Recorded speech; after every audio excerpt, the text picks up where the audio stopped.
HRN listeners. As we celebrate our 15th year, we are deepening our commitment to giving voice to the next generation of food systems storytellers, and we need your help.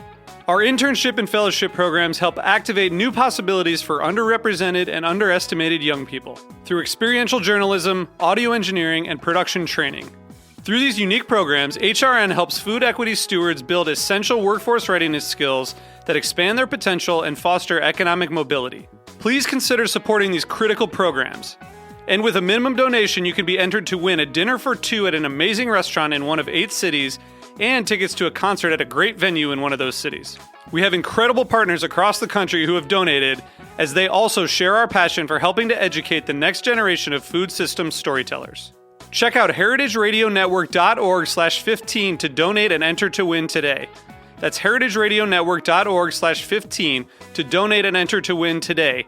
And make sure you donate before March 31st. Thank you.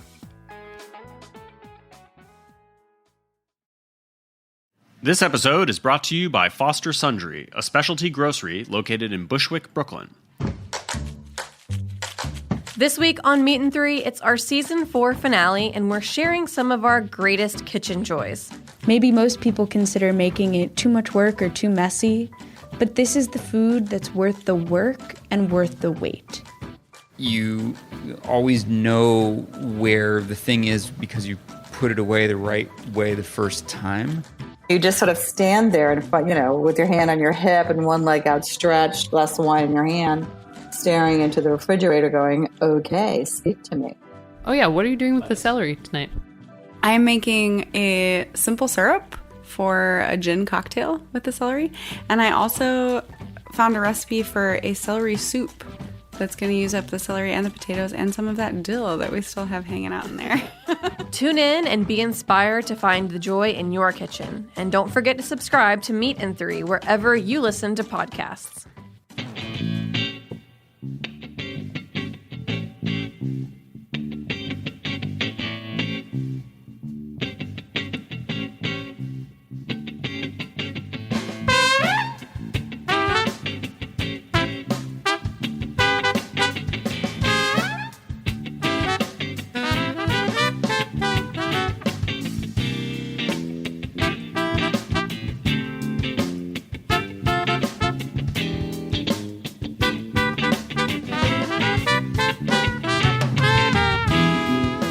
Welcome to the Grape Nation, your weekly wine journey. Our guest is Alice Feiring. We'll talk to Alice about, quote, natural wine and her new book, Natural Wine for the People. We'll taste a pet nat that Alice brought in from the Loire for our weekly wine sip. I'm your host, Sam Ben Ruby. Stay with us for the Grape Nation on the Heritage Radio Network. And I finally have somebody across from me that really appreciates our show slogan. We bring wine to the people. All right, Alice Feiring. When we talk about natural wine and the natural wine movement, Alice Feiring is an OG. Alice is a leading voice, advocate, and expert on natural wine and the natural wine movement. Alice is a James Beard Award-winning journalist and author of 7 books. Her website, The Feiring Line, has been serving natural wine enthusiasts since 2004. Alice, welcome to the show. Welcome back to the show. Yes, it's great to be back. Alice was on with Pascaline Lepelletier. They had written a book, The Dirty Guide to Wine, and really got into the dirt about that. We did. And Alice has a new book, which we're going to talk about. But Alice, while I have you here, I want to talk about who you are. I want to give people a little context, and I also want to get your take on natural wine, and then we'll spend time on the book. So give us a little background on your journey in life and wine that got you to where you are today, which is Alice Feiring, her 7th book, continuing with the Feiring line. Yeah. Where were we? Well, we certainly didn't pop out of the womb wanting to be a wine writer the way it seems a lot of people want to do today. True. But I didn't have a family that had a wine background. It was Manischewitz or Carmel, extra sweet. And from there, it went to Lancers and Matus. And from there, I don't know, do you want me to just start where it started? Well, or that aha moment when I realized wine was okay. We're going to give you the very, very brief history. Give me the brief. I was- I'm particularly interested, and we said this off air, on the moment that you realized wine was something important to you, and then further evolved the natural wine thing. I'm very curious about that moment. Okay, we'll hit those remarks. I think it's relevant and both shocking that I was raised as an Orthodox Jew. So That's funny. it was also, 1950s, 1960s, Jewish household was really kind of not exactly a gastronome era. It was frozen. Eastern European? Totally. So that food is... My mother was a good cook, but Right. it was probably the reason that I stopped eating meat when I was 16. Okay. But I was always an ingredient reader because I had to find out whether everything was kosher if I was eating out. So I think from the time I could read, I picked up a package and read the ingredients. So we'll just shelve that, put in the back of the mind. I did find Lancers and Matus when I was 17 at Fonzie's, and not a natural wine bar, not by any stretch of the imagination, a wine bar in Baldwin, Long Island. I said, this stuff is pretty good. I moved to Cambridge to be in graduate school. I started Cambridge, Massachusetts. Right. My roommate was in the wine business, and we had wine tastings in our apartment twice a week. And I really liked what was going on. I would speed taste so I could spend the night with the wine that I loved best before anybody else got there. Got very good What at does that mean? You'd go through quickly to identify what meant something and then spend the time with that. Mm-hmm. And I hate to repeat, but that's at that point, I wasn't looking to learn. I was looking to find out what I liked and to drink. Mm-hmm. We somehow don't talk about drinking as much, but I wanted to find out what gave me the pleasure and to spend the night with it. Then I was in school for dance therapy. I went back to my writing. I decided I had to move back to New York after a decade to pursue writing. At that point, I started pitching stories about something I felt I knew about, which was wine and design and food. It's funny, I probably because I tell the stories so often, I forgot about that moment, that wine. And that wine was a 1969 Barolo from Scanavino that my father's mistress's husband, well, actually, she told me to go and raid his cellar, and I was too embarrassed, and I only took 3 bottles. I should have cleared out the whole thing. Yeah, really? And the wine was just gorgeous, and that was the wine that made me realize, we got something very different going on here. This is a whole other world of complexity and fascination. So that was the turning point for me. Go to New York. Still, I want to know about wine. I keep on learning. You can do that extraordinarily well in New York. And I get my first book to write. The Food and Wine Magazine Official Wine Guide. I was recommended for it. I was still writing about other things. I had no intention to solely write about wine. And a piece of advice to anybody out there, if that's your goal, I hope you've got a trust fund or a really great rent-stylized apartment, or just really can live on next to nothing, because it is a fool's wish. Okay. Good advice. Let's go on from there. During that book, Wait, it was... how do you make a living as a wine writer? You have a second job, right? There you go. Exactly. Or you marry rich Right. or something. I didn't do that. Right. It's the old Jewish way. Right. So... writing that book, and the year was 2001, the wines were at the height of Parkerization. It was the height of really the death of wine.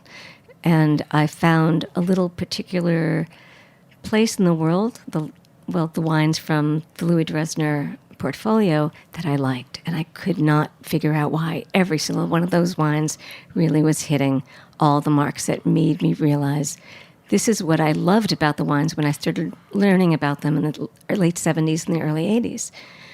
They just spoke of place, and they were honest. So I went backwards, and I just realized that I did my research. It was organic viticulture. It was native yeast fermentation. I thought the problem had been just new wood that was toasty. I did not know about the whole range of 72 additives that you could put in wine, nor did I know about reverse osmosis and micro-oxide designer yeast and all those things that actually I wrote that story for the New York Times in 2001. So you're talking around 2001, right? So before that, you weren't aware of how No. manipulated wine was. No, not And just at all. a couple things. Louis Dresner was one of the first, or the first all-natural wine. Right, and even he had progression. He started going with a focus on natural around 99, 2000. Before that, he just had wine. Right.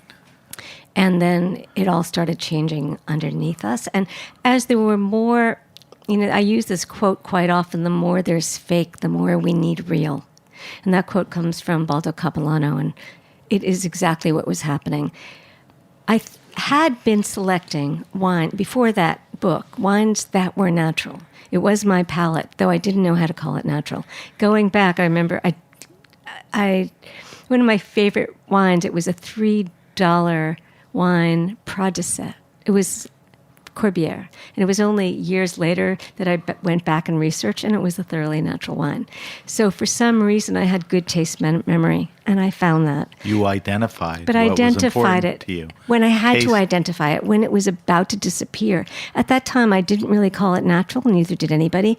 I was calling it the search for traditional wine. And that is what I based the first book on, The Battle for Wine and Love, or How I Saved the World from Parkerization. Right. So I was looking for traditional wines that were natural.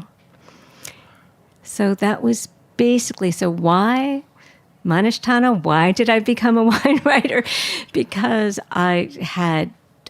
none of my colleagues were telling this story. I wasn't just telling people what to drink and wine recommendations. I felt I had a story that needed airtime, that needed to be told.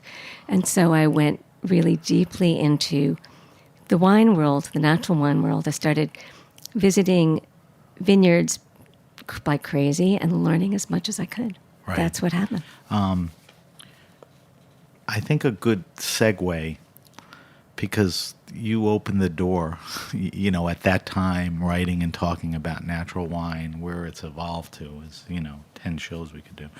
But I mentioned this to you also off air, coinciding with your journey. Tell me about the modern or recent natural wine movement, which wasn't going on much before you were. I mean, natural wine's been made for a long time. There are a lot of producers that have been doing it. But there was a time and a few makers Right. that really influenced other people and clarified what it is. Tell me when that was, Right. what happened and the effects it had on today. Well, I'd like to remind everybody that it isn't that this natural wine thing is new. I mean, I just really call Right. it a reclamation of the way wine used to be. And I'm looking forward to the day when we stop calling it natural and leave the people who are trying to fake natural use it. It's just wine, good wine, fine wine. So this probably will be just as long as the story as my own background, but to give this little bit of background, mechanization started coming into the vineyard in the 20s. After World War II, we started seeing chemistry in the vineyards. By the time the 1970s came along, when all of those nitrogen-based products that were supposed to be for bombs were repurposed for the vineyard and fertilizer, we started seeing the death of life in the vineyard. And out of this birthed life. So what happened, Why did everyone practice that? It was quick, it was easy. well, it took about 20 years. The product started being peddled in the 50s, and it really took until the 70s. And then it was really, hey, you're working too hard. We can make this easy for you. Why did everybody start eating frozen food in the 50s and the Easy. 60s? And it was pushed as healthier than fresh. Like, how can you figure out that these things are healthier than fresh? Really? So it was the same thing that was done, and the same thing actually was later done with additives in the winery. But to keep it chronological, there was this man, Marcel Lapierre, in Morgon in the Beaujolais. And he started making wine the way he was taught to make wine in school, which is to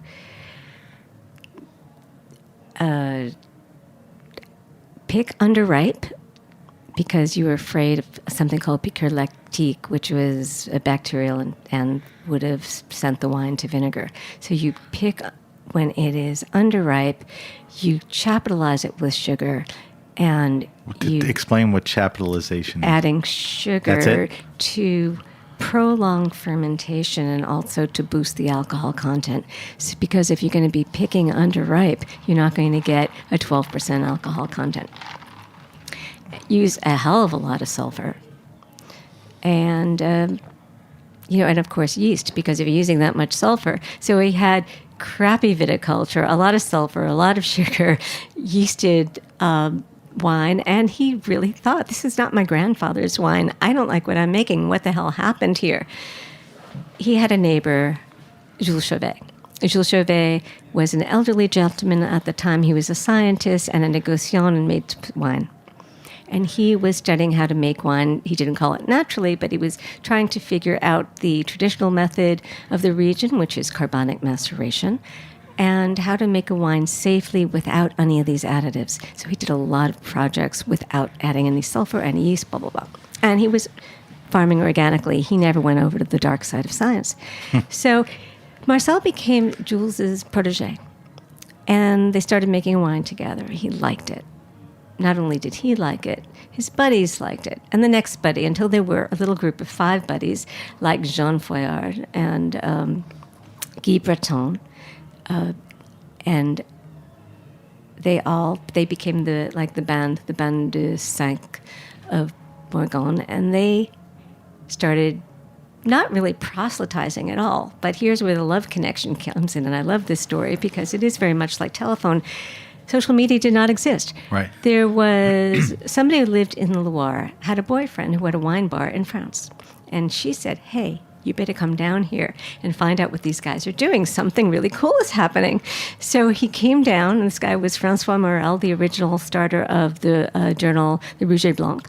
And he loved the wines, and he brought them to Paris. This was 1981 that these wines were coming to Paris. I think the first natural wine salon happened in Paris in 1981. So with the proximity of Paris to the Loire, and you have farmers coming in, and so you have this connection and convergence, and that is what happened. And slowly, until, so you figure by the end of the 90s, something started happening. So this Morgon Mafia, Yeah. they made wines that caught attention of the farmers in the Loire and influenced, because Loire is a big natural wine. Right. But that's how it progressed. Right. And so I'm actually doing the natural wine story in the Loire for the French wine. I can't remember what it's called. Well, French wine, whatever. I cannot remember. I'll put it in our social media. Because Don't worry about it. Okay, Pascaline is putting all this together, and Okay. I'm one of I'll follow up with you, and we'll. And I'm writing about this piece of history, which is really interesting because I'm doing a lot of research. So you have Pierre Breton and his entry into natural wine. He's one of the first guys in the end of the late 80s, was by meeting Marcel Lapierre. Marcel was a very charismatic man. He was a larger-than-life character, and he loved to party, and people would come down So and many meet him. people cite him Exactly. as a friend and an influence. Worked with him, did harvests. I mean, his tentacles went. We're everywhere. And then that is one way that the Beaujolais became a real hotspot for natural wine. And then from there it started branching out. So that's the modern. That's the the current. That's the origin story. And we'll talk about more modern times, but since then, what I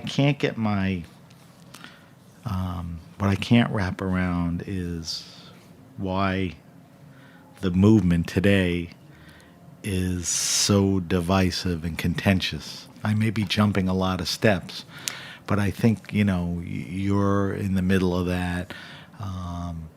It's whenever you talk about it, you have lovers. Mm-hmm.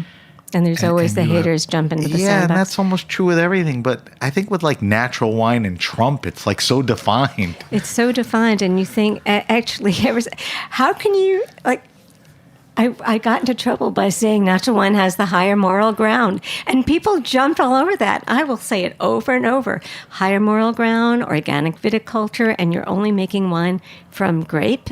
Like, tell me that that's not more virtuous than using at least 12 different additives that are untested, have all sorts of allergens. And people are continually telling me that they don't have the bad reactions to natural wine that they do to other wine, and they're discovering they can drink wine again. Now, I'm not advocating natural wine as a health drink, by all means.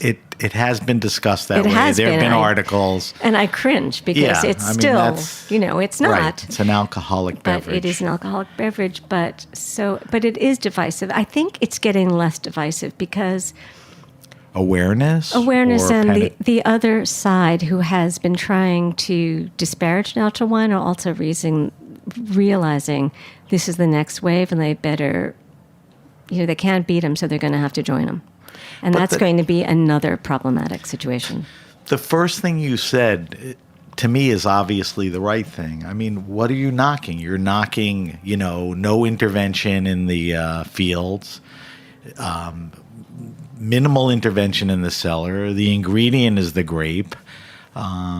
You talked earlier, that wines of today add additives and all kinds of other things. I mean, why are people in such defense of that? It's just the old guard?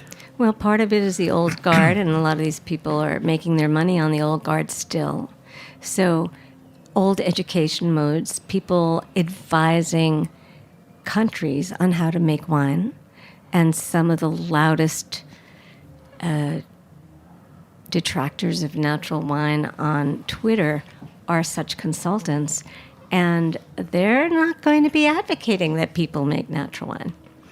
It's almost like lobbyists in Washington exactly. pushing, a point that isn't necessarily the right one. You might say, well, what about all those people who have all those 100-point wines in their cellar? And you know what? A lot of those people have sold off their collection, and a lot of those people are really enjoying natural wine. So I think it is about old guard education. Think about it. If you embrace natural wine, you have to rethink your entire way of teaching wine. Right. Which has really been built Nobody- up in the 50s and the 60s and the 70s, Right. especially the 80s. Right. It's funny because when I got into wine in the 80s and 90s, I was into the whole Parkerization thing. I cut my teeth with California cabs and then moved to Bordeaux. And they just got bigger and bigger. Right. And I got more tired. And I still have a lot in my collection. And price, too. I mean, name me any great California maker, Harlan, Abreu. You can get 20 bottles of Foillard Côte du Puy for one bottle of, whatever. And the experience is, so much better. So Right. there were a lot of people like me that started and kind of realized, I hope more people are like that. Why is there still so much confusion with natural wine? I think you and I identified that just the term or moniker natural is what we have, but not necessarily the best. It's the only.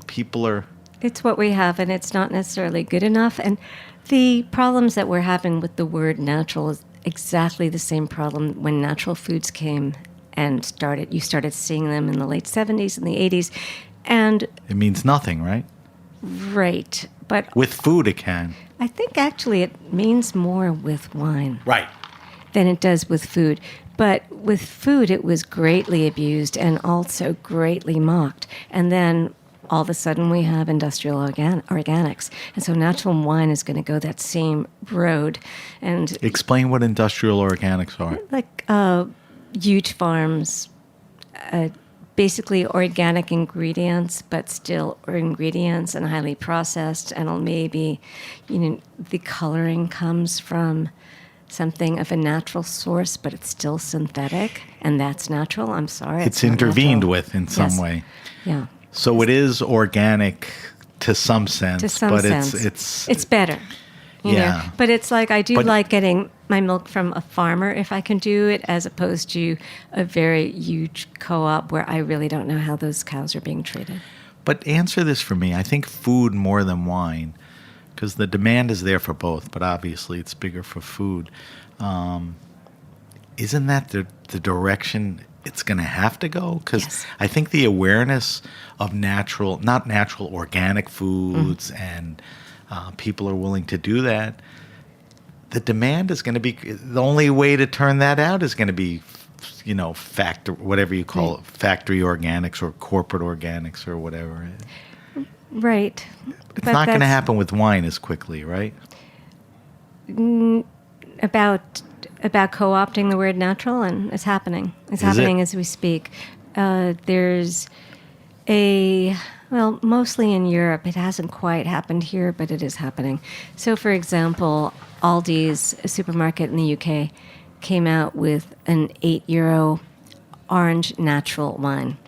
And they were very kind, and they sent me 2 bottles unbidden. And I tasted it. It's supposedly organic viticulture, nothing added, nothing taken away, no sulfites added. I'm looking at it. It's completely crystal clear, like what the hell's going on. Not saying that a natural wine has to be cloudy, but it is crystalline. Like So somebody was polishing it like crazy.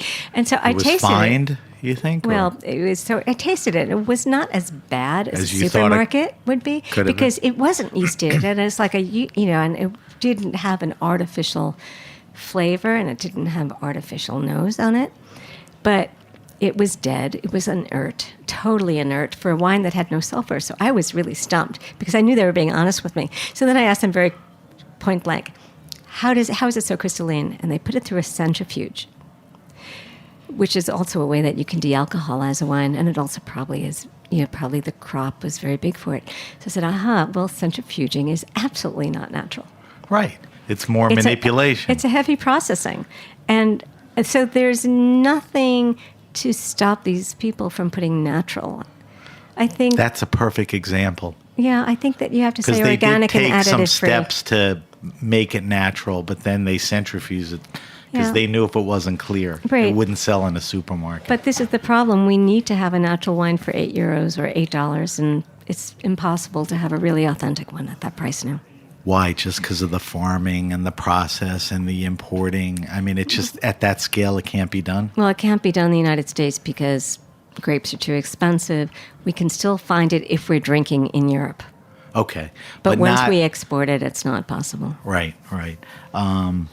That's a little sad. That is so sad. I drink so You know? well and cheaply when I'm in France and So Italy. I was just going to say, so it's sort of a motivation and an encouragement Exactly. to travel 3-4 times a year. You talked about food and all this huge, organic plays. Does the natural wine movement challenge the current wine establishment?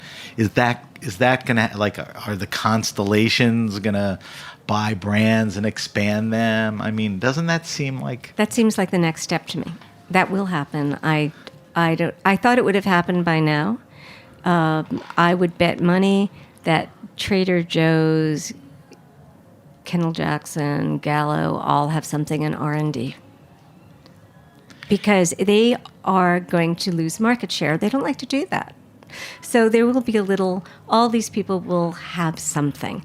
Now, it's like when Coke and Pepsi, if there's a brand that's hot, right. they just acquire it. But it's also having such a positive effect on the world. I mean, I don't know how that, but But that's what I'm wrestling with, Totally. because if that happens, the positive effect is there's a recognition of what wine should and could be, but are they going to actually, like the supermarket wine that you had, the orange wine, good intention, not right.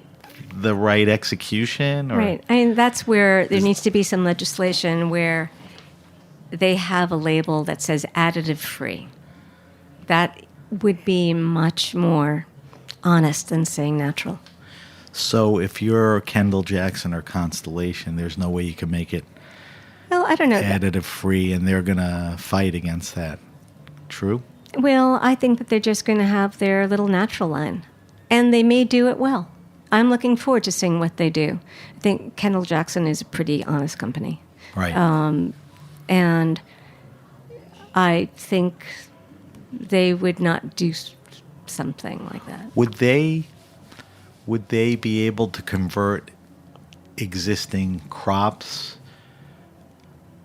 or would they have to go out and acquire or plant new? Because even in the past, guys turned crops that were heavily used with pesticide into organic, some biodynamic. Well, all of those big boys, maybe not Bronco, but all those others have some organic properties. They do. They do, and actually inching more and more So to towards get that. it to market under their label is important. Right. And then they'll see how it goes and they can And expand. as I said, the people who are getting their wine in the supermarket, and I hope that that's where they focus it, need to have a wine that's not, just full of crap.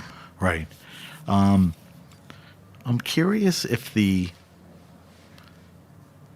and I even feel uncomfortable just every time calling it natural wine, but that's what we're talking about.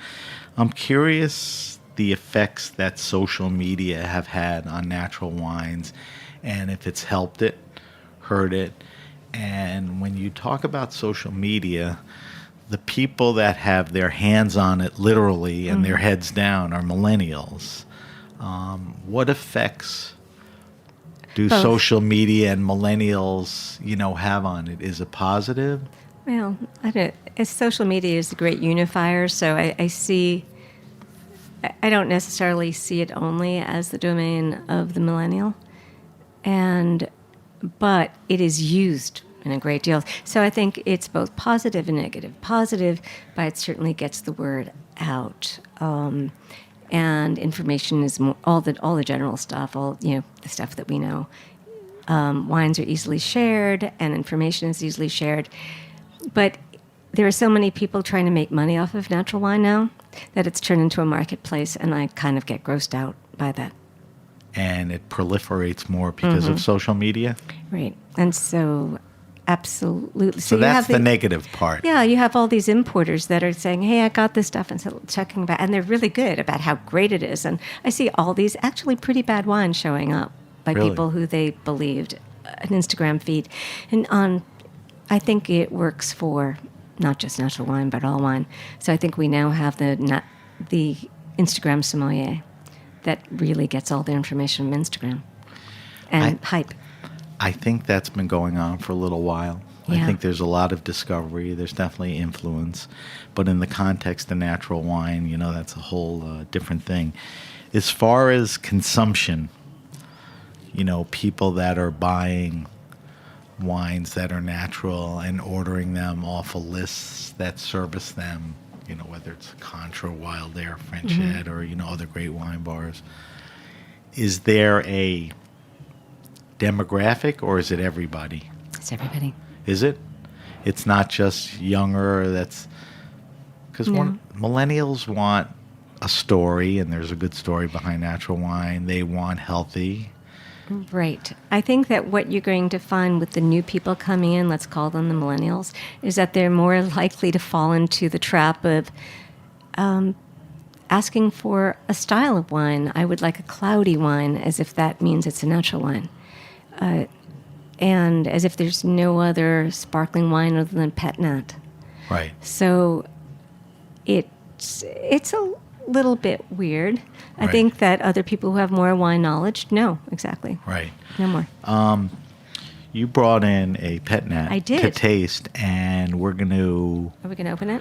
open it now and drink it so we can get a little buzz for the remainder of the show, but we're going to break it down and evaluate it at the end of the show. Wow, that was great. It got shook up on the subway. I guess, but we gave it. It's a good thing we gave it a little time to settle.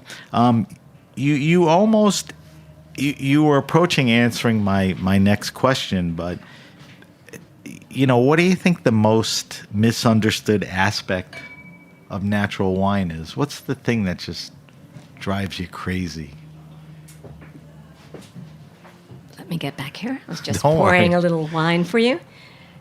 The That's thing nice. about natural wine that drives me nuts.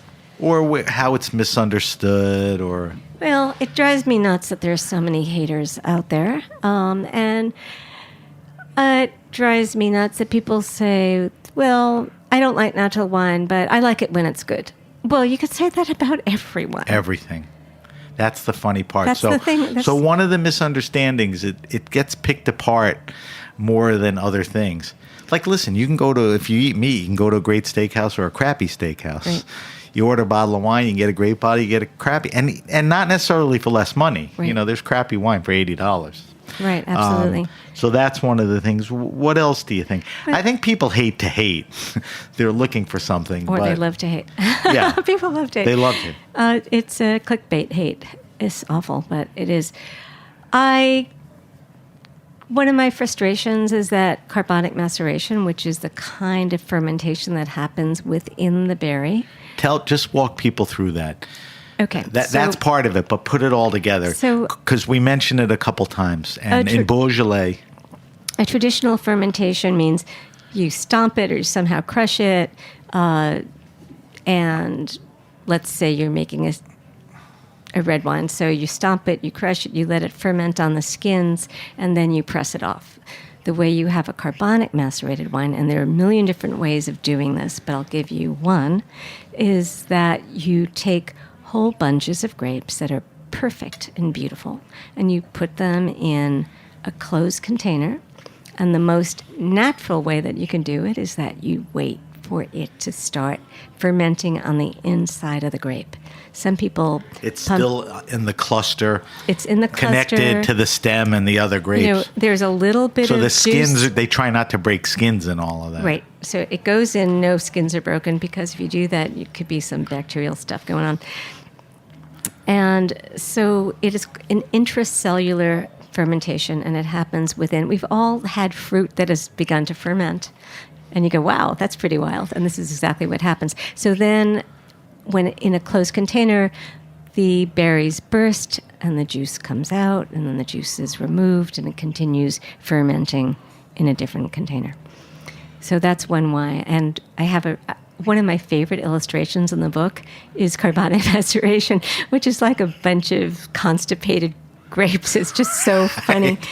I amused a 5-year-old with it. I think I'm turning the kid onto wine through it. My bad. Why did we bring up carbonic? Okay, You brought because it up. Something that I hate that it's considered a positive. Oh, this is a natural wine. It's carbonic. I'm like, no, it's not necessarily natural because it's carbonic. And since when is carbonic more virtuous than natural fermentation? It's funny. I always thought that. But you see as much carbonic maceration, in natural wine makers and circles and all of that.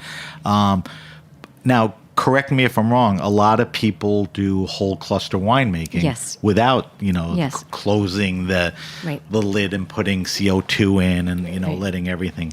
Are there any carbonic macerated wines that you like? Of course, okay. Of course there are. But going back to the great-grandfather of natural wine, Jules Chauvet, he's the one who said that carbonic maceration is not necessarily a technique that works in other places. And it's particularly good on granitic soils with Gamay, maybe Syrah, maybe Grenache. So it's specific in where it works best. Yeah. And you do see it a lot in Gamay. We'll get off the subject in a second, but why do winemakers love carbonic maceration? What effect does it have on the taste of the wine? It usually, and I've had instances where it isn't like this, but it usually makes an easy drinking, low tannin, fruity wine. Did you say low alcohol too, or not necessarily? Not necessarily. Just very drinkable. Yeah, it depends on the vintage. Yeah, right. But very drinkable. Right. And I think that's a direction wine is going. Glau, drinkable, lower alcohol. So I guess that's why. That's the other pet peeve. Which is what? Help me with that. Which is that not all, there are serious natural wines that are not glue, that they're just not vin soif. That is a certain kind of wine made for drink at 3:00 in the morning. But some people think all of it is. But I've seen people see or taste beautifully structured and big wines because it's from the southwest of France or Right. a really hot region. And they just said, no, not interested. I'm like, why? Doesn't make sense. Alice, we're going to take a quick break because we have to. And we could do 5 shows on just natural wine, but I really did bring you here to talk about your book. So when we come back, I want to talk to Alice about her new book, Natural Wine for the People. You're listening to The Grape Nation on the Heritage Radio Network. We'll be right back.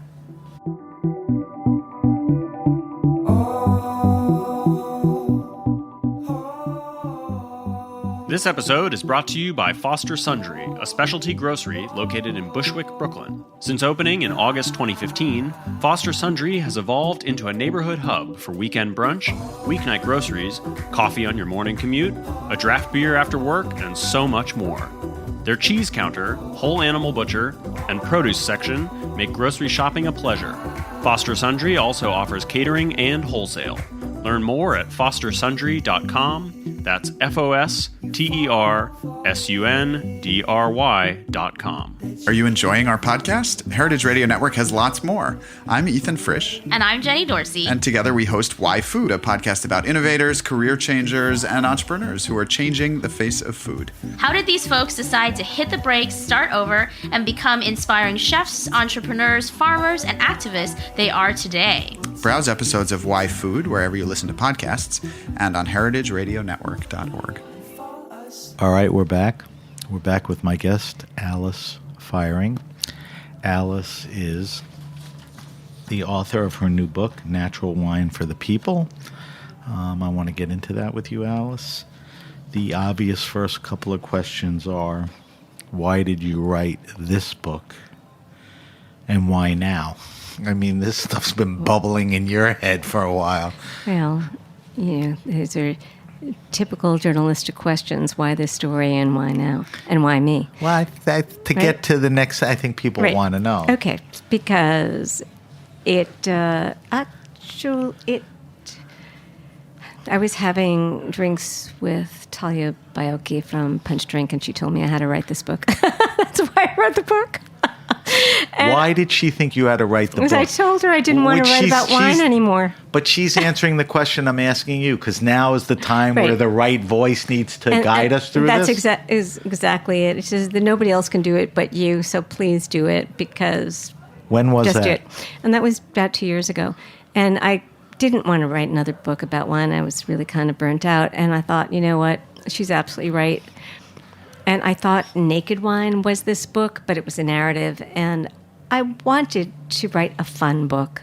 I wanted to write a fun book about natural wine. And I find all these people were like, where do I go to learn about natural wine? What is it? And I thought, Where did they go before this book? Well, they went to my books. Right. Not enough of them, but they should have gone to my newsletter. Right. We'll talk about that. They went to Isabella Geron's book, but right. that was the it. Raw wine, right? And a lot of misinformation. Right. But there was nobody had done a little concise guidebook that really covered the issues and prepared you to go out into the world and start learning about natural wine. It's funny you said guidebook, because I read it cover to cover, and I told you this before the show. I thought it was a terrific book. I'm not saying that because you're my guest and it sounds right. I enjoyed it, and to me it's now a reference. And you said the word guide, and in my notes I said this book is as much a guide as it is a book, because there are stories in depth, but there's a lot of information and everything. So break down the book for me. You could pick the book up at any time. Right. No, it's if not you a narrative. need to know about producers, it's okay if you didn't read the beginning. If you read the beginning and you didn't get to the producers eventually, but not by chapter, but the main elements of the book. Well, tell people what they're going to get. And the subtitle tells it all, which is, what it is, how to drink it, where to find it. And I took this as my opportunity to sit somebody down and said, let me tell you about natural wine. First, let's start with farming. Let me tell you about the farming.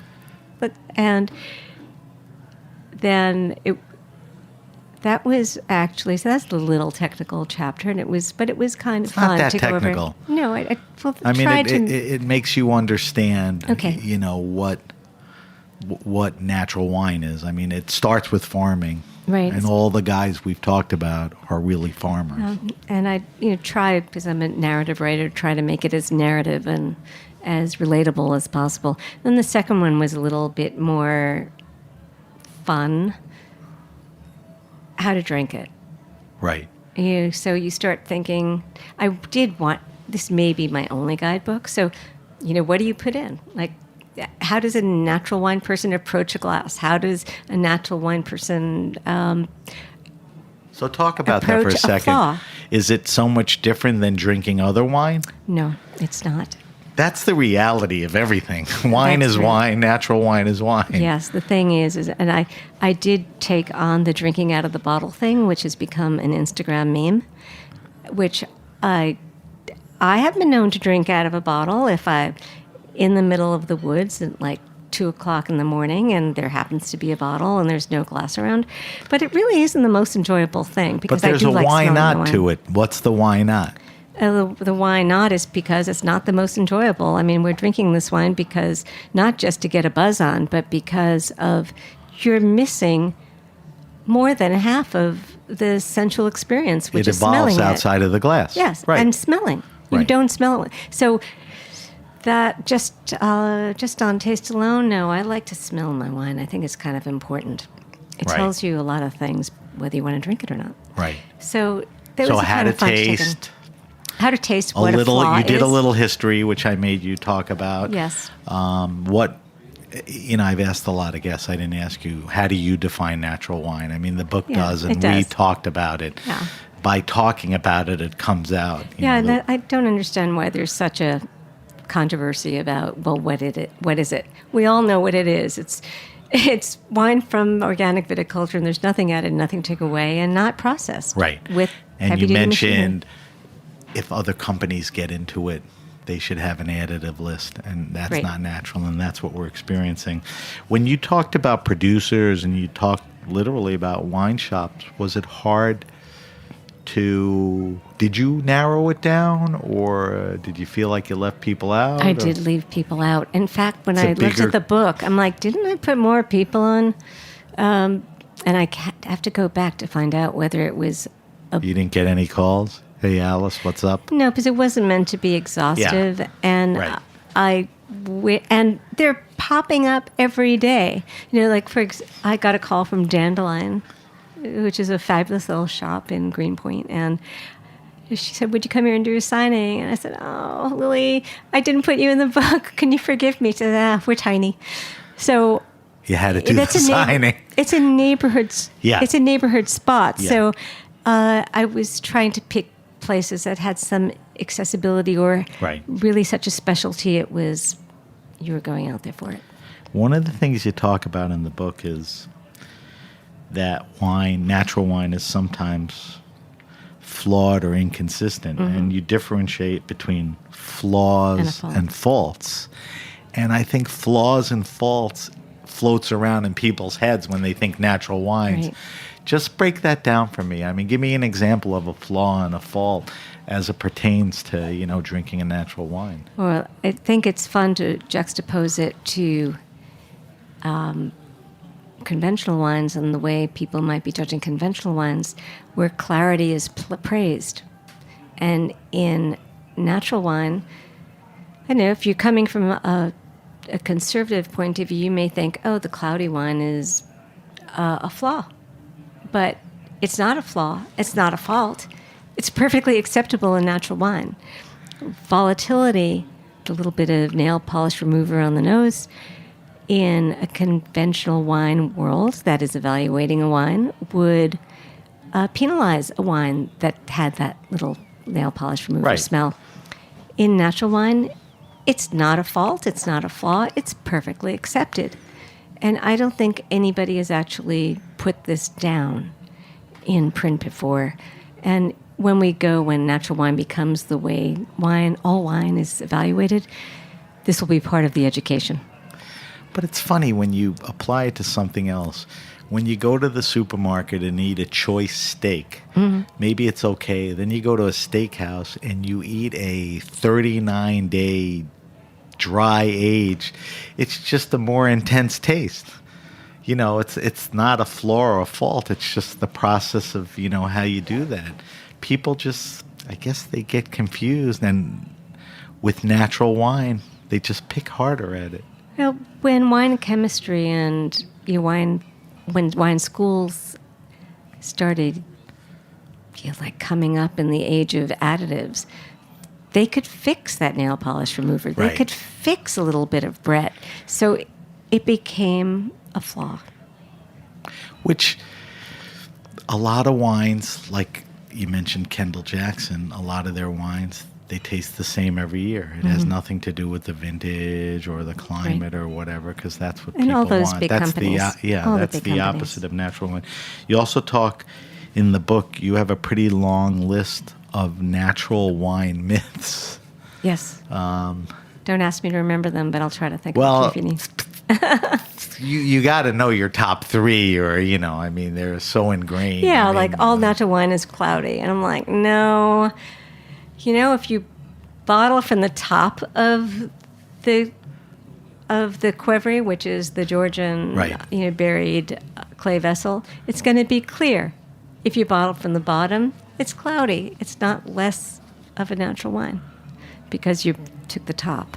So that's clear one that of up them. for me. If a guy's making wine in an amphora, which is a Qvevri, whatever. Yeah, amphora. And he's bottling it, there'll be bottles that are clearer than others? Yeah, as he pulls the juice out? If they don't rack before about bottling, Right. which when you're dealing with a Qvevri is a major pain in the ass. So Yeah, it's I don't a very really know awkward- anybody who does it. And a lot of people do not rack before bottling. They bottle directly from the cask.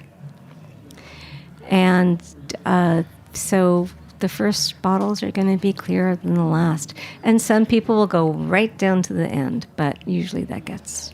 All right, I have a list of things which I think fall under myths and even bigger, and I want you to give me quick reactions or info. I think one of the knocks you get on natural wine is ageability. Right. Other stuff can't That's age. another myth. Or stability, consistency. Right. Okay. Not true, right? Not true, and I give a lot of examples of how to build a natural wine list and which wines to stock. So if a wine is built to age, it ages. There are a lot of great examples. Emidio Pepe is probably a great example of it. Italy. Early Chateau Moussard for the 60s and 70s, another From great Lebanon. example. There are plenty. Right, so you could be steered towards natural wines that have great ageability, and Yes. there are wines that you drink now or Yeah. in the next few years. Exactly. And that's true with a lot of other And wines. That's true of all wine. I couldn't get to the bottom of this, and I think it was in the book, and I saw it in other places. You have issues with natural cork, right? I didn't put that in the book, did I? No, I You don't. may not have, but it kind of caught my attention. Like, what's going on with... I need Alice to tell me what the issue with natural Well, the issue with natural cork is some people are upset about the depleting of the resources, but is that the main... not what it does to the wine? well, that's one of them. Okay. And the other one is that we get corked wines from natural cork, Right, which sucks. right. It's like we all have been there, like, man, it's corked. But Is there a movement away from that, or it's not? screw cap is, and I brought a crown cap wine. Pet nats have a Mostly. There are soda some, pop cap type thing. Some don't. Yeah. Some have a cork, but I'm old fashioned. I like my cork. Right. I do too, but not the end of the world. It's not the end of the world. I'm very happy with the screw cap. You talked about Parker earlier, and he was the king of rating wines. Yeah. You are against numerical ratings. I am very much. So why and how could somebody understand how you articulate without numerical ratings, which is not hard. I just want your answer. You know, that a wine is up there in your mind. Well, as a writer, I really like people to read my words. And so without So you think a number is like, all right, this is under 90 done. No, this is above 95. Exactly. They don't get into why. Yeah, or they go for it, and then maybe they'll read it, but they're going after those. And really, those descriptions are useless. In my newsletter, I have little icons that I use, and if I've used both the classic, the hardcore, the love, the lay it down, all in, and cool stuff, all in one wine, you probably know that I find it completely and utterly fascinating. Right. It has all the elements. Yeah. Right. It's, if I have, but when I just have a thumbs up and cool stuff, Good drinking. it's good drinking. I'm usually not going to have a $60 bottle of wine with just a thumbs up. Right. I guess if you subscribe to the Feiring line, you would have a sense of, how you approach this and what excites you. If people want to know more about the Feiring line, and we'll talk about it, we'll plug it later, where do they go? They go to thefeiringline.com. FEIRING line.com. One more thing, and I forgot to tell you, I have to subject you to our wine list. I ask all our guests 5 questions about their wine preferences, and we're going to do the special. You forgot to tell me. We're going to. Well, it's good I'm because I want thoroughly you to be unprepared. spontaneous. We're going to do the special Alice natural wine version. You talk in the book about 8 tenets of great wine. I don't think I want you to sit here and roll them all off. But 2 things. Why did you need to put a list of, the great tenets of wine, and at least what's the important ones or the takeaway overall? I was asked to judge to judge a natural wine division of a tasting at Vinitaly. And I said, okay, but we're not going to give numbers. We're not going to give scores. I'll figure out something else. So I figured out what is important to me when I drink a wine to be able to evaluate it. And I thought, if I have 6 out of these 8, I have a superior wine. As it turns out, you can assign a wine a value on that. You can give it a number, but I just wish people wouldn't go there. But to me, the most important thing about a wine is whether you respond to it emotionally. And basically, whether you like it or not. So, but do you have an emotional reaction? Does it make you recoil, smile, laugh, like, whoa, what is it? You'll know when it happens, You know when right? it happens, like love. You know when it happens, right? Yeah. Does it Get have hit. a sense of place? Does it evolve in the glass? Does it feel good in your body? And this is something that people who drink conventional wine never think. And if you drink natural wine, you know exactly what I'm talking about. Right. It's digestible. It feels good. And this sense of place is really important, but it's not necessarily essential for a wine that you're going to be drinking at 3 o'clock in the morning and the night is young. So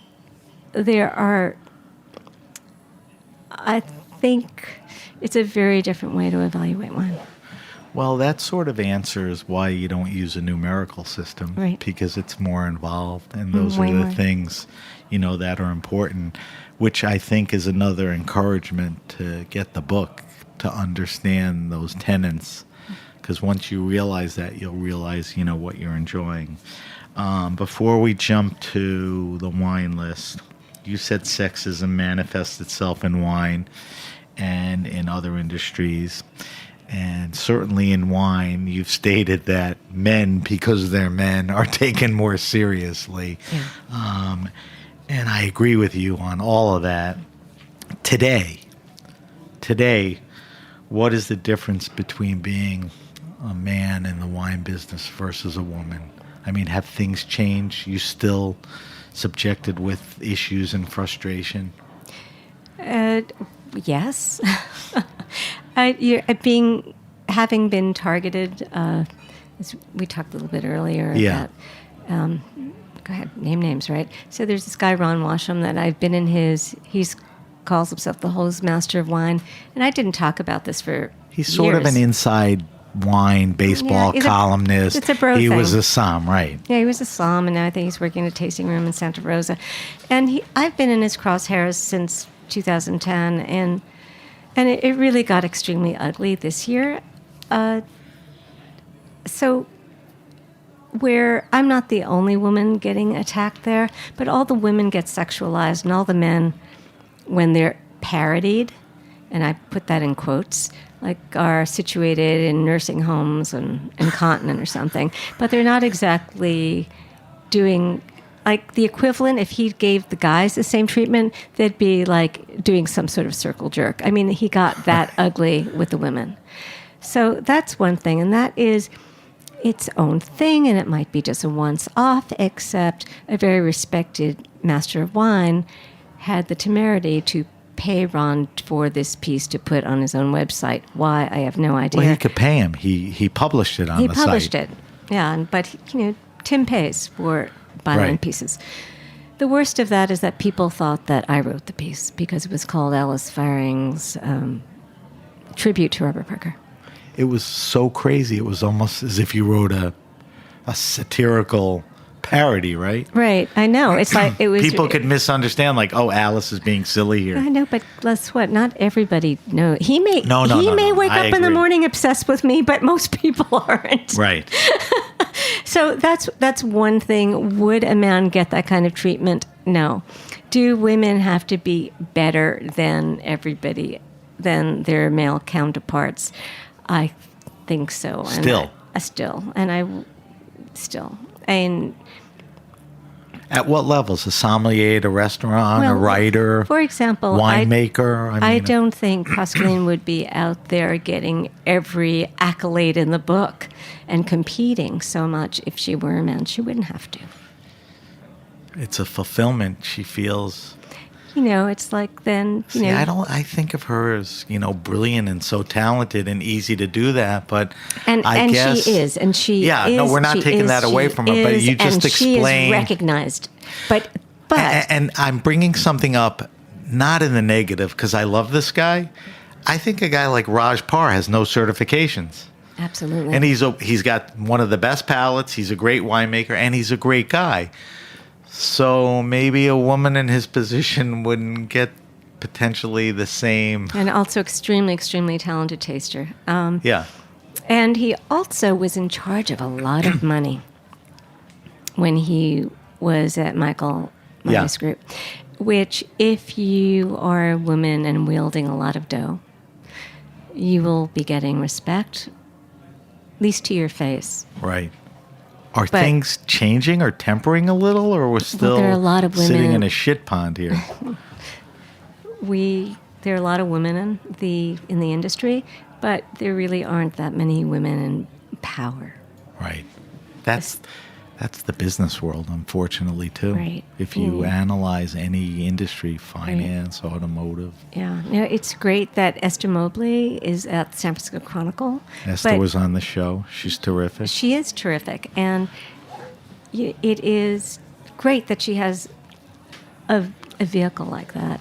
And sensitive about important things going on around her, which I like. But there is a bro club. The bro club exists. Still exists. Again, another topic we could do a whole show on. But we're going to segue into our wine list.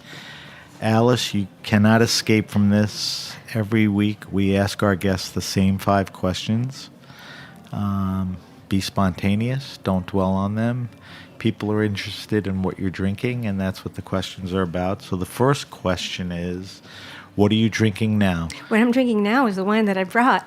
Well, yes, and we're going to talk about, but like what's There's in a your reason I brought it. fridge? Right. So you're drinking a Pat Nat, and we'll talk about it. Okay, we'll talk about it. What else? This week, I drank a 2016 Chardonnay Boca, the one that had the K label, and I haven't had it in a really long time.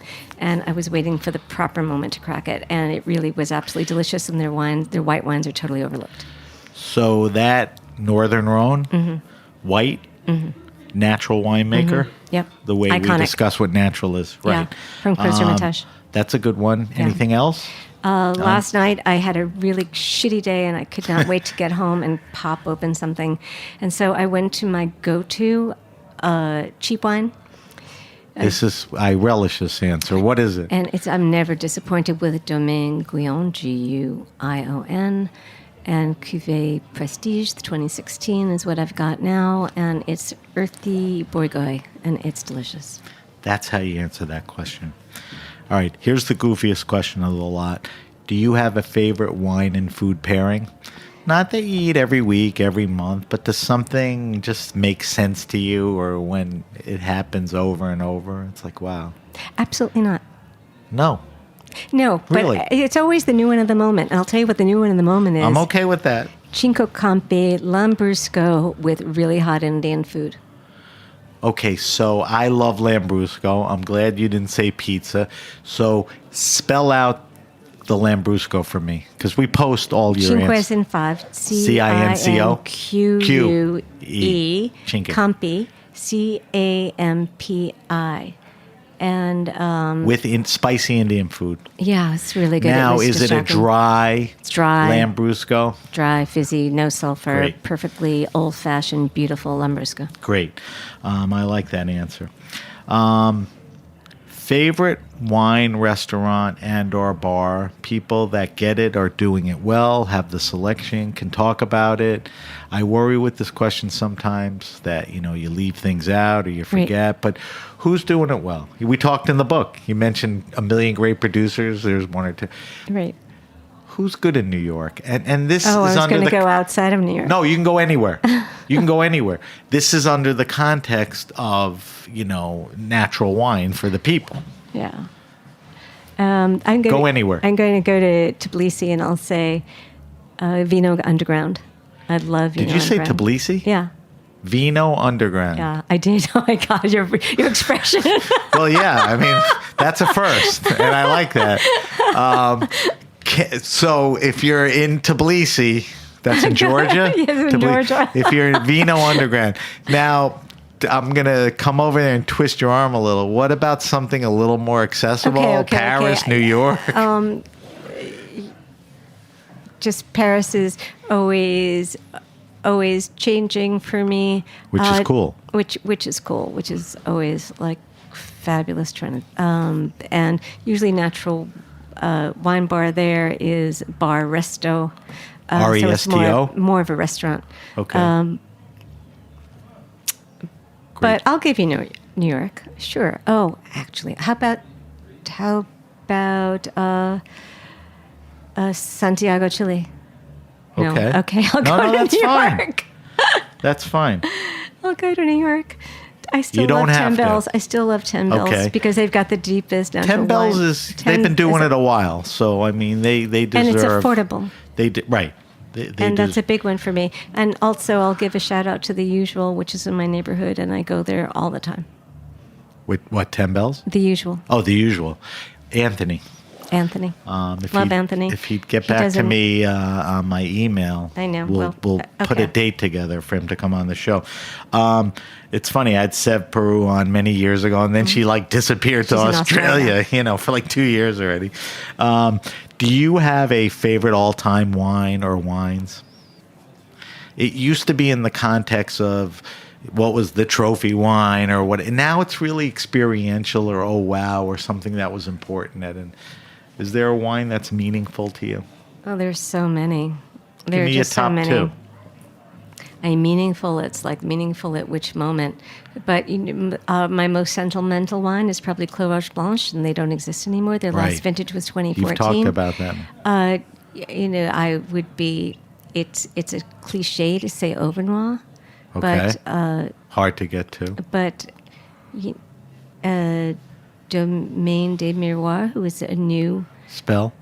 Domaine de DS, Miroirs, and it's also from the Jura, very emotional wines for me. And,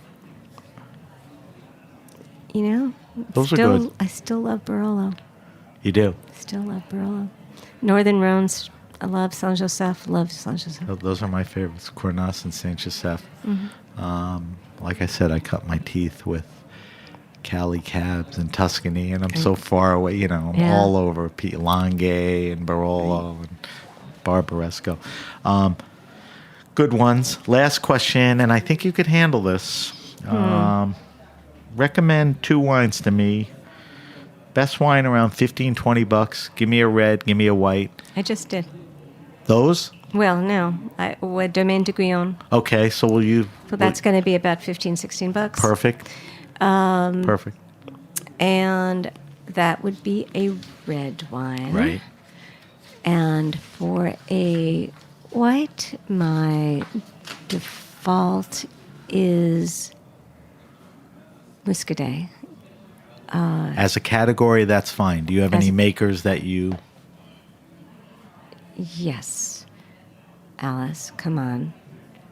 Well, I love Joe Landron, and if I can get hold of the Mélanix, which is the Sansouf, and that's always a big thrill. That's good, Joe Landron. All right. As I said, I will post those answers on our social media, Facebook, Instagram. If I have any questions on spelling or whatever, I'll reach out to you. All right, we always end the show with our weekly wine sip. We have about 5 minutes to... Oh, I've been guzzling mine. Well, no, you have to give me a refill. I do. And this week for our weekly wine sip, we're tasting a pet nat that Alice brought in. It's made by Marie Rocher, which is a very interesting story. I think she was a journalist. Her dad was in the business. Alice brought in a 2018 Les Valzoux. How do you pronounce that? Valzoux, the Waltzers. Valzoux, the Waltzers. Beautiful label. There's even a story on the label. It's made from Gamay. Mm-hmm. It's a sparkling pet nat. It's a salmon pinkish. It's from the Cher Valley in the Loire. Alice, tell me a little more about this. Okay, Marie Rocher was my publisher's daughter in France, Jean-Paul Rocher. I didn't realize that. Who published my first 2 books and was also the publisher for Jules Chauvet. So he was a fabulous, fabulous, fabulous man, and Marie went from urban planner to bread baker, and on her father's deathbed, she decided she was going to go into the wine business to keep his vision alive. And so this is her first commercial vintage, and I feel like a proud aunt. And it's such a delicious wine, and she's had wonderful mentors. So Pascal Potter, who makes beautiful, beautiful pet nats as well, was her mentor for this. And Didier Barillet, who was with Clos Roche Blanche, he made wine with Catherine, is her nice other mentor. For you. And for the time being, for the next vintage, she's going to be making... This wine was made in the cellar of Clos Roche Blanche. Wow. So it is a wonderful, wonderful, emotional wine for me. And it was one of the wines that I sent out to my wine club this week. So is this all she's making? She's making a Sauvignon Blanc. Okay. And a Gamay, but I haven't had the Gamay. She made it in 18, or it's coming in a later vintage? It is coming... The Sauvignon Blanc, which may have been one of the most enjoyable wines I had when I was recently in France, is going to probably land in October. Okay. So that's... A newcomer and one to look out Marie for. Rocher, Rocher. Right. And Les Valzoux, Lesvalseus. Let's evaluate this. Let's do the normal check down. So color, is that like a salmon pink? What do you... It's a very delicate salmon pink. Yep. It's beautiful. Yeah. Almost onion skin. The bubbles, beautiful fine bubbles, a nice rim of bubbles. Talk to me about the nose. What do you get on the nose? Very quiet. Not about the nose for me. There's a little bit of sea breeze. A little tiny Is that hint salinity to you? Yeah. Yeah. Light. Mm-hmm. Hint of what? Just like a littlest hint of strawberry on the nose. Like, wait, Yeah. is it gone? No.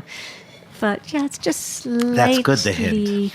Slightly, but it is a very saline, salty air nose. Let's talk mouthfeel. The first time I drank it, it was very mouth-filling. I mean, it really spread out, quickly. How would you describe the mouthfeel on this?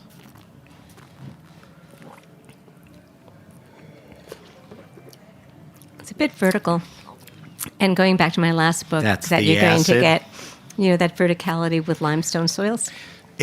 Explain, because it's in the book. A wine, when you taste it, that's vertical.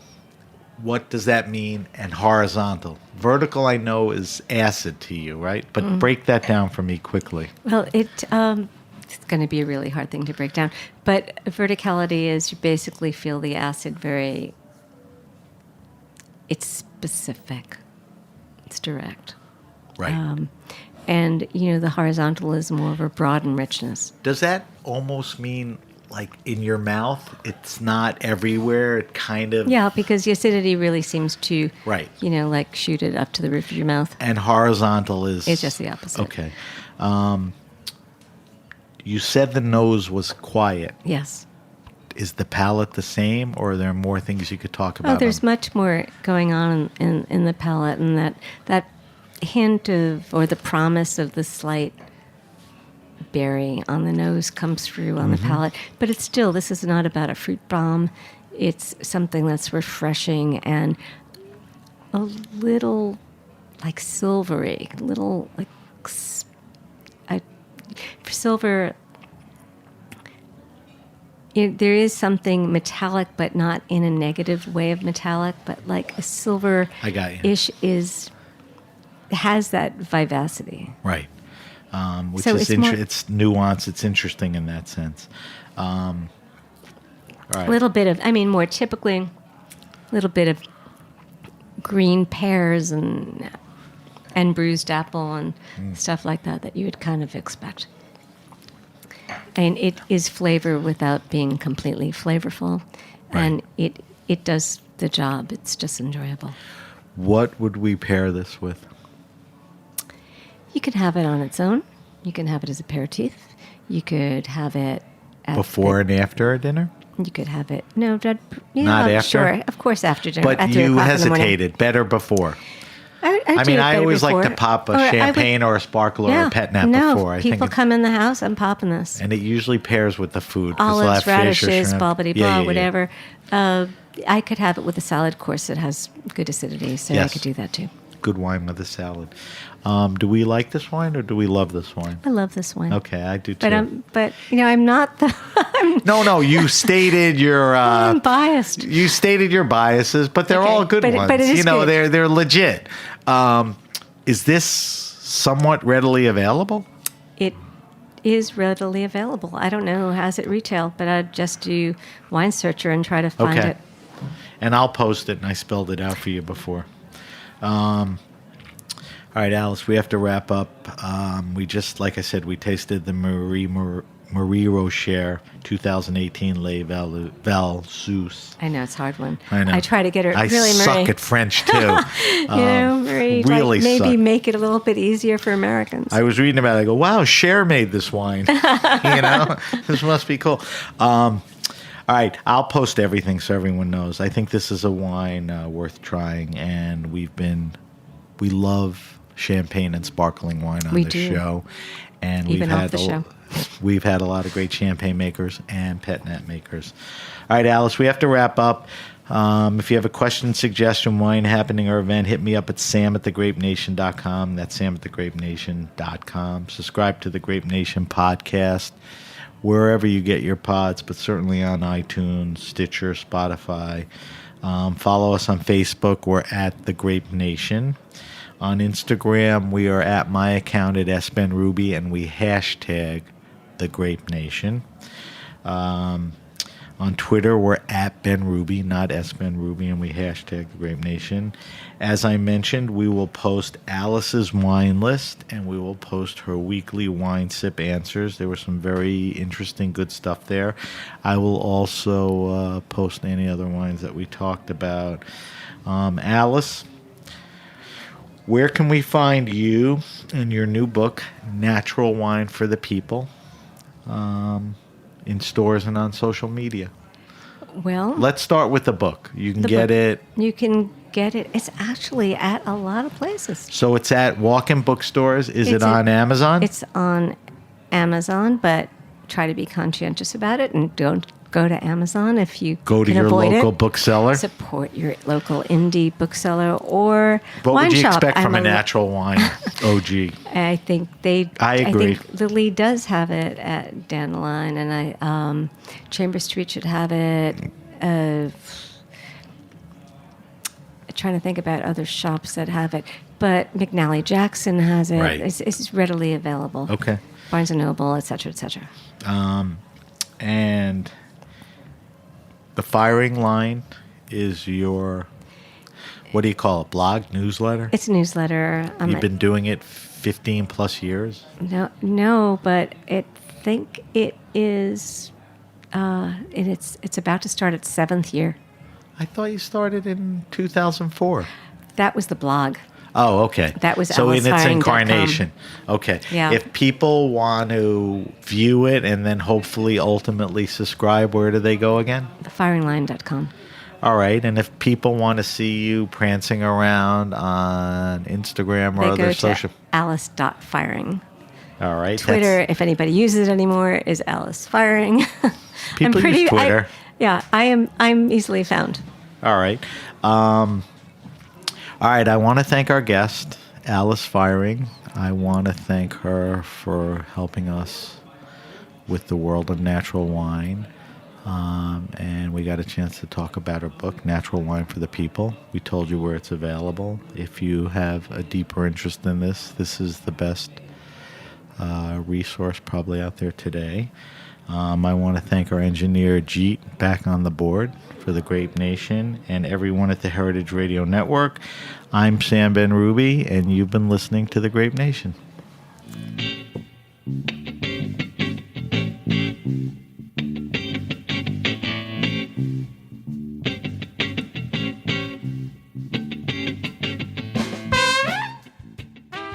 Thanks for listening to Heritage Radio Network, food radio supported by you.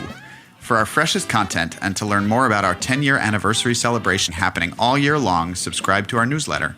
Enter your email at the bottom of our website, heritageradionetwork.org, and connect with us on Instagram and Twitter at heritage_radio. You can also find us at facebook.com/Heritage Radio Network. Heritage Radio Network is a nonprofit organization driving conversations to make the world a better, fairer, more delicious place. And we couldn't do it without support from listeners like you. Want to be part of the food world's most innovative community? Subscribe to the shows you like, tell your friends, and please join the HRN family by becoming a member. Just click on the beating heart at the top right of our homepage. Thanks for listening.